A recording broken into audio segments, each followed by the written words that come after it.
Did you hear about this comedian that was kicked off stage at Columbia University? Did you guys hear about it? Because I forget that DC Googles. DC doesn't really roll blind to any situation. They're like, no, we will be fully informed. How many of you have a dossier on? Have you heard about this comedian that was kicked off stage? You haven't? Where are you from? Where are you from? Florida. It's okay. We're here for you. Florida. What brings you to D.C.? Who's that guy? John and John and Amber. That's what I thought when I looked at you. For the record, for the album, Amber is what she looks like.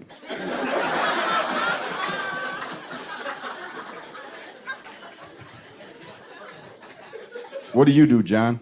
I just moved up here a few months ago. To do what? Commercial real estate. Commercial real estate? Yes. From Florida? Yep. It's a racket down there, isn't it? In Miami? Yeah, Jacksonville. You're from Jacksonville. Oh, I don't know anything about Jacksonville. But I was in Miami 2 weeks ago, and they're partying like Miami's going to still be around in 10 years. So Amber, there was this comedian a few months ago that was kicked off stage at Columbia University for telling a joke that was deemed racist and homophobic. And I know the story quite well because that comedian was me. Amber, this is how the joke goes. I used to live in Hell's Kitchen in New York City, which is a fairly diverse neighborhood. And every time I leave my apartment, there'd be a gay black man that would tell me my socks didn't match my outfit or some other goofy piece of information. And I named him Percy, P-U-R-S-E-Y, because he always had a bag on him. So I was like, what up, Percy? And one day, it's a nice dude. I try to learn things from people all the time. This is a gay black man. So what can I learn from Percy? One day I'm looking at him, I said, oh, this is a gay black man. And it clicked. I was like, this is how you know that being gay cannot be a choice. Because no one would choose to be gay if they're already black. A fairly progressive statement if you let it marinate for more than 2 seconds. It's difficult to be gay in this country. It's difficult to be black in this country. No black person ever wakes up and thinks, you know what, this black shit, too easy. I'm gonna put on a Madonna halter top, grab some Jordans and my Michael Kors bag, and tell an Indian dude how to live his life. That's not a choice anybody makes.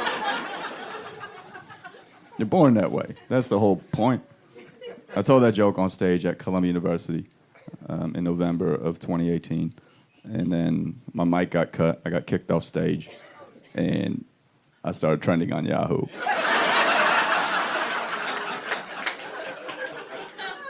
I'm going to give you the inside scoop. Please don't blog about it or send it to TMZ or whatever. Some of you look like you belong to the snitching it, but it's a term I stole from Shaq. But this is what happened. About a year ago, I was invited by the Asian American Alliance at Columbia University to perform at the annual Culture Shock Festival. Now, this is Asian, like my kind of Asian, but also the kind you guys are picturing. And they're like, hey, Nimesh, we're big fans of your work. You were the first Indian writer to write on SNL. We want you to come do our show. And yeah, I was the first Indian to ever write on SNL. Hopefully not the last. But I don't want to get it twisted. I'm not like the Jackie Robinson of Indian writers. You know? I didn't barge into Lorne Michaels' office like, hey, fuck Taco Tuesday, we're doing Tandoori Thursday from here on out. That didn't happen. I just happened to be Indian when I got hired. I'm white now, it's pretty cool, but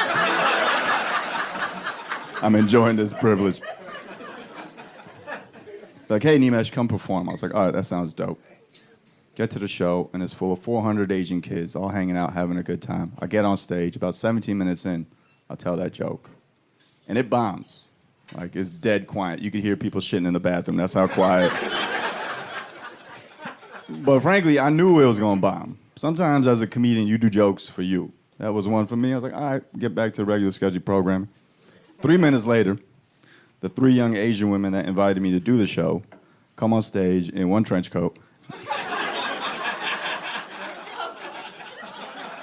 And like, hey, Nimesh, you said some things that we found racist and homophobic. We need you to get off the stage.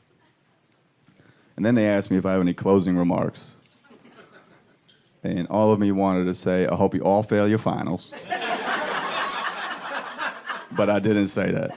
I tried to save it with a joke I've done before about how it's a real tough time in America, race-wise. It feels like there's a lot of tension between black and white people. Black and white people about to go to war at any moment, and Indians and Asians about to choose a side, and that shit bombed. And then they cut my mic, and I walked stage left, and there's a 5'4" young Asian woman who was like, hey, Nimesh, I have to escort you out. You are a security risk. And I was like, I'm not going to fight a bunch of breakdancers. And then I left. I get my Uber. And I called one of my comedian friends, this Jewish guy named Jared. I was like, hey, Jared, I just got kicked off stage at Columbia University. He was like, did you get paid, though? I was like, thank you for reminding me what's important.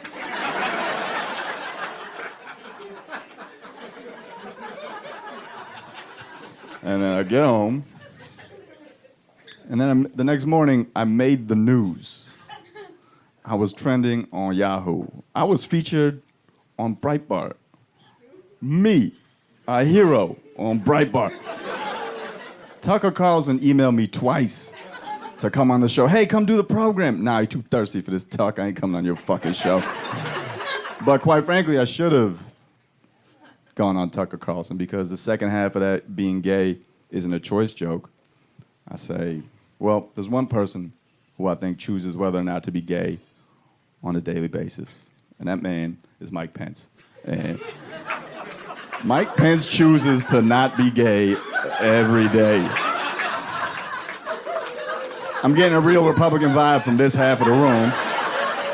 Look, like me or like him, doesn't matter. We can all agree no man hates homosexuals that much if he himself is not a homosexual. That is a fact. I regret not saying that on Tucker Carlson, but I hope the VP hears this at some point. And then the left-wing people started their nonsense. Some of y'all, my own people. Nimesh Patel is a racist and a homophobe. I was like, fake news, dog. Me, racist and a homophobe? No, I don't hate black people, and I'm not afraid of gay people. It's quite the opposite. I'm afraid of black people, and I hate the gays. That's a good joke. Fuck y'all. I know comedy better than anybody in this room. That is a fantastic joke. I don't mean it in the slightest. It's just too fun to not say. You understand what I'm doing up here? And someone wrote, Nimesh Patel was miserable and bombed. For the record, I give myself a B- on the set. I don't care about bombing in the slightest. I'll tell you if I bombed. Bombing is a learning experience. I enjoy bombing sometimes. And you know what? I asked for my money up front for a reason. In fact, I'll tell you the greatest bomb I ever had. July 2016, Philadelphia, Pennsylvania. Hillary Clinton has just secured the Democratic nomination for President of the United States. And there was a big party for her in Philadelphia. You didn't ruin the momentum at all. Oh, you definitely making an album, dog. What's your name? Ryan? Ryan? Thank you, Ryan. No, we're keeping that. It's fun. You gotta feel, when you listen to comedy, you gotta feel like you're there. And Ryan is wearing a pink shirt. I'm African American. Is that a fair guess? Sometimes Indians get dark too, you know. So, African American man wearing a pink shirt just had mac and cheese or poutine. What did you just eat? What is it? Poutine in D.C. This man had poutine in D.C. You are a cavalier. He's sitting at table 280 and knocked his sign over and most of his beer. I hope we all have a visual back there. I hope you guys can picture what I'm seeing. But as I was saying, Hillary had just secured the Democratic nomination for President of the United States, and there was a big party for her in Philadelphia. As an offshoot to that party, there was a Bernie Sanders protest rally, and I got invited to do stand-up at that event. 400 Bernie Sanders fans dressed in all black, like Bernie had just died. And my opening joke to this room full of 400 Bernie fans was, "Hello, losers."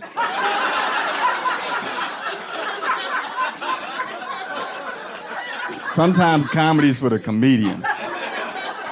And I bombed for a good 8 minutes. You ever been stared at by 400 people that look like Megan Rapinoe?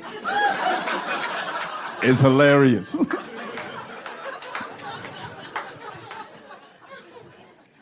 But people want to take it one way or the other. They want to say, oh my God, college kids are so soft. These kids should not have done that. And I, for the record, don't think college kids are soft. This next generation is the generation that's invented eating ass. Do you know that? Sir in the back, kids are eating ass these days, and no one has health insurance. That's the most gangster thing I've ever heard. Soft. No, it was just an overcorrection. I blame technology, because I feel like technology has made everyone think too quickly. No one thinks anymore. Everyone's just super fast. They want their reactions super fast. That's why I lock your phones up. You gotta be present. Technology is poison. Phones are poison. It's like cigarettes in the 50s, you know? Like everyone's doing it, so no one realizes it's poison. But I guarantee you, like 10 years from now, the commercials like, I used to Instagram 3 times a day. It's coming. Some of you may have not understood that reference. In the 90s, there was an anti-smoking campaign, and to convince an entire generation of future cigarette smokers to not smoke, they hired a lady with a hole in her throat to come on national TV and traumatize an entire generation. And it worked, because I vape now, so that shit was brilliant, but...